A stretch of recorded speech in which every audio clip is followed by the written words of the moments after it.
We live in a polarized time.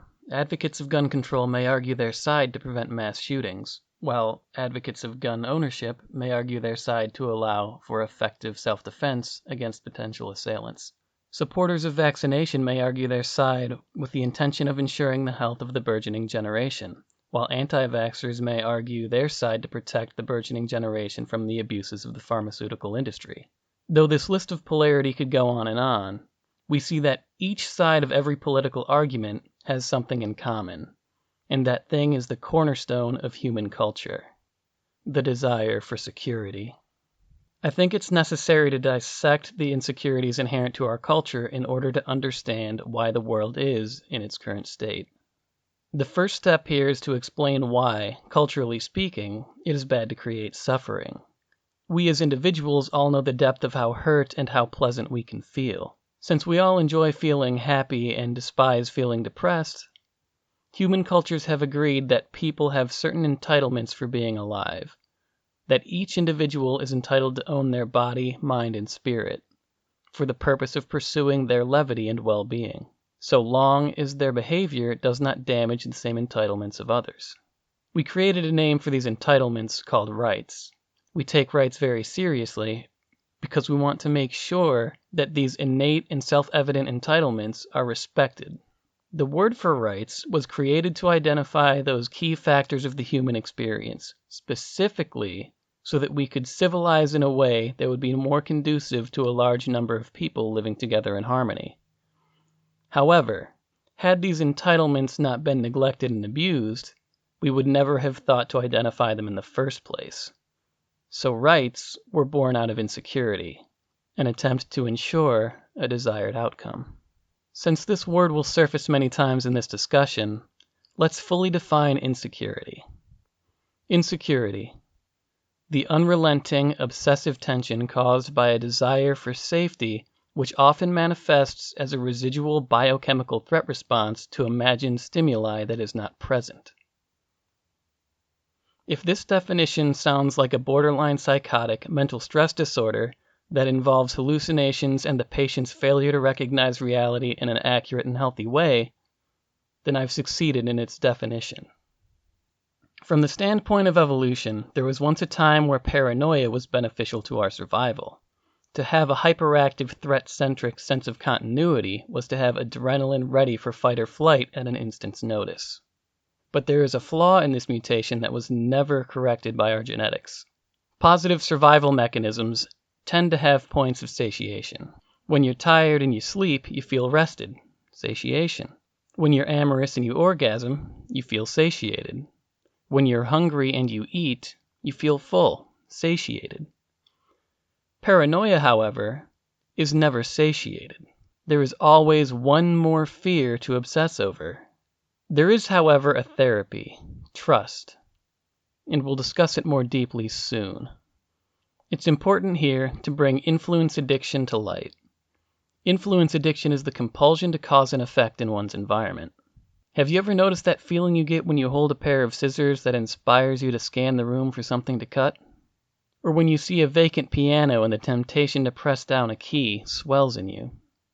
Does it feel like a still pond taunts you to throw a pebble into it so you can enjoy the ripples? Are you able to hold a lighter without feeling the inclination to spark it? I cognitively noticed this phenomenon when I was sitting in a public park for several hours. There were many pigeons, and when a child would enter the park, that child would delight in running toward the flock to watch the birds scatter in flight. This brought me back to memories of myself and others doing the same thing. There was clearly an instinctual drive at play here. My current theory on this is that directly causing influence is proof of an individual's dominance over one's environment. This exercise of capability is biochemically rewarded with a feeling of empowerment. Though it seems innocent enough, it is fundamental to establishing a pack hierarchy.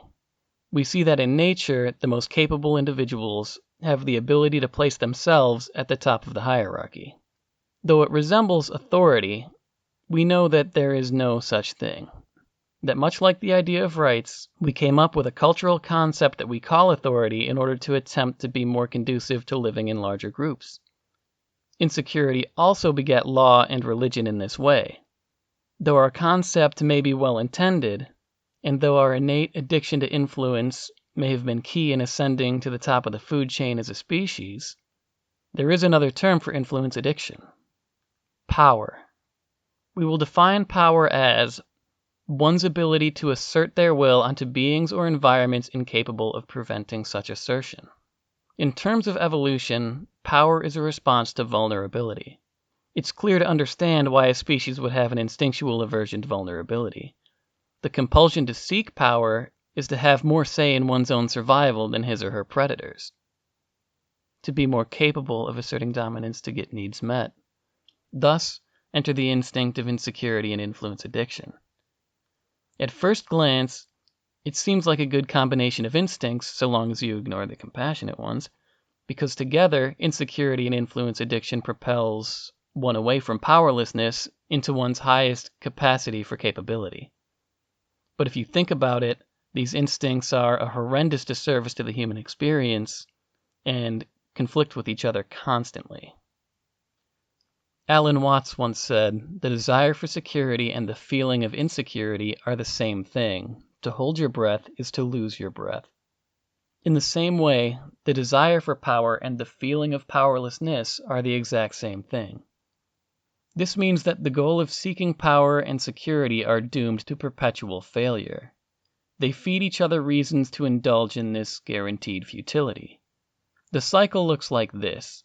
My fear drives me to feel vulnerable. My vulnerability drives me to become more powerful. Any power I've achieved must be used to force my environment to be secure, or else it will get me. My need for a sense of security drives me to strain at all times to make certain the world cannot screw me over. This strain makes me fear what would happen if I relented the effort of my force. That fear makes me feel vulnerable. That vulnerability drives me to become more powerful. And you see how this cycle goes forever. Always stressed, always exhausted from vigilant exertion, always afraid, always on guard, always making decisions from a need to fight off a sense of powerlessness.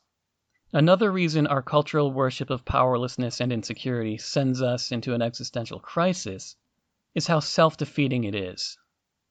If our distrust of everything outside of our individual selves pushes us to defend what we are entitled to by use of force, then we have already lost the peace of mind it was intended to protect. We can't help but to notice our hypocrisy on a subconscious level. If I believe I have the right not to be murdered, and I protect this right by being more capable of killing than my predators are of killing me, I must realize that this makes me capable of violating the right of others to not be murdered. It doesn't mean that an individual has to abuse power, but to have it is to acknowledge that it can be abused, and that potential for abuse is precisely what we were fighting against all along in pursuit of gaining power to ensure security, which is to acknowledge that safety does not and cannot exist where there is power.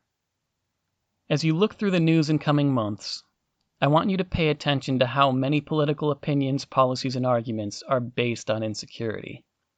Every political stance is likely to be one founded as a response to something bad that could happen unless we force it not to.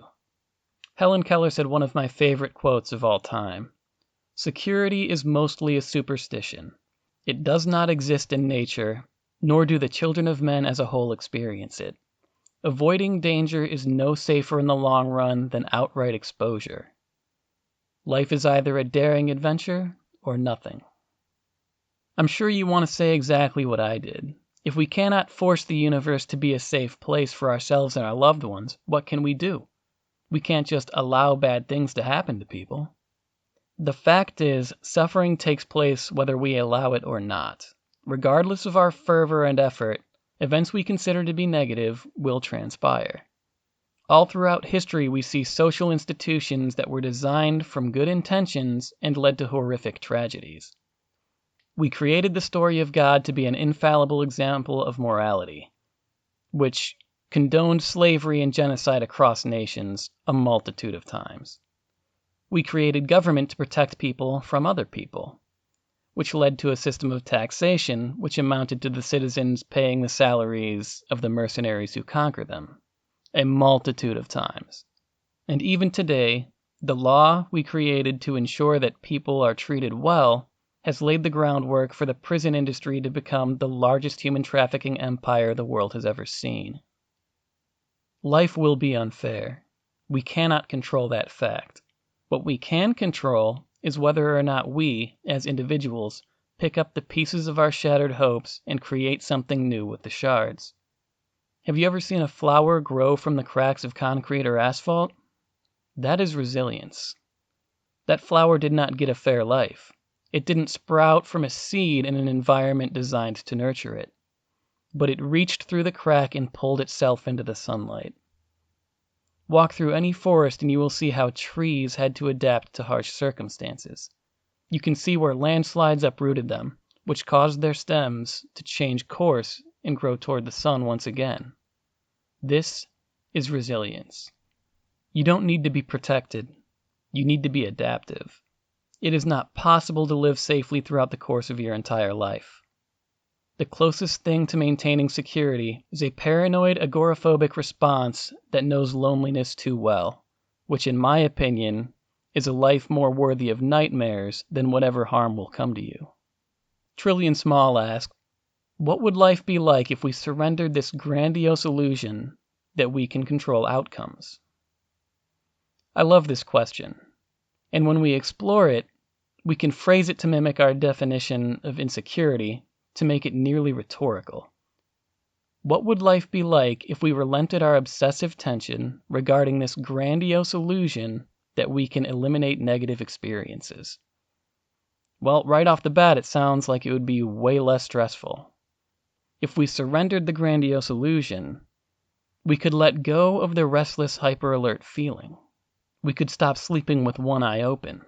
We could take a breath and relax the muscles that have grown tired from holding the burden of swords and shields. We would have more mental energy to devote to fully enjoying the time we have instead of constantly fighting our reality. This idea of surrender is an exercise of trust. Trust that today will not be a dangerous day. But additionally, trust that if today proves to be dangerous, that you will be resilient. That you will survive and pick up the pieces in as healthy and strong a way as you can. If you notice the people you respect most, your respect for them is usually earned by how they respond to difficult situations, how they cope with the petty disappointments and the massive tragedies of living life. You admire their perseverance, or the way they treat others gently despite the current hell they're going through, or the way they keep their spirits up and make others laugh despite their depressive struggles. Another way to phrase a trust in resilience is a trust that you will react to adversity like the kind of people you respect most. A trust in resilience is a trust in your toughness, a trust in your cleverness, a trust in your character. Albert Einstein once said, I think the most important question facing humanity is the universe a friendly place? For if we decide that the universe is an unfriendly place, then we will use our technology, our scientific discoveries, and our natural resources to achieve safety and power by creating bigger walls to keep out the unfriendliness and bigger weapons to destroy all that which is unfriendly. And I believe that we are going to a place where technology is powerful enough that we may either completely isolate or destroy ourselves as well in this process. But if we decide that the universe is a friendly place, then we will use our technology, our scientific discoveries, and our natural resources to create tools and models for understanding the universe. Because power and safety will come through understanding its workings and its motives. So, in trusting our universe to be friendly enough for us to survive it, we not only released a long-held breath, but this surrender has a cumulative positive effect. For every time you expose your vulnerability to the world and are not hurt as a result, you strengthen your relationship with life as a whole. Because each time your vulnerability is rewarded with moments of connection, it is proof that the earth can be safe without you expending energy to force it so. The opposite approach has a negative confirmation bias, because if you exhaust yourself in an attempt to force security, and something bad happens, then the world is unfair. Yet, if nothing bad happens, you can claim credit as the one who prevented the bad, as if to say something bad would have happened had I not forced safety, which still feeds the worldview that the universe is unfair or an unfriendly place.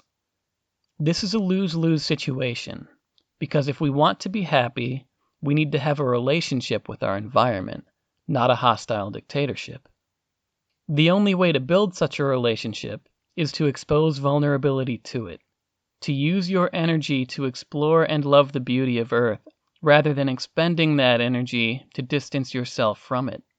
And when that mutual vulnerability is treated with tenderness, there begins the healing of trauma. Maybe it's time to stop protecting yourself. Maybe it's time to trust in resilience. If you like philosophical content, you're in luck, as this video was sponsored by Ethereal Custody Anthologies, a novel that deeply explores the ethical crises of human behavior through a variety of vantage points along a vast dystopian fantasy narrative. There are links to the trailers in the description of this video, and if you're a reader, I suggest you give them a watch to see if Ethereal Custody Anthologies would be something that belongs on your bookshelf. Thank you for listening, thank you even more for sharing, and have a lovely day.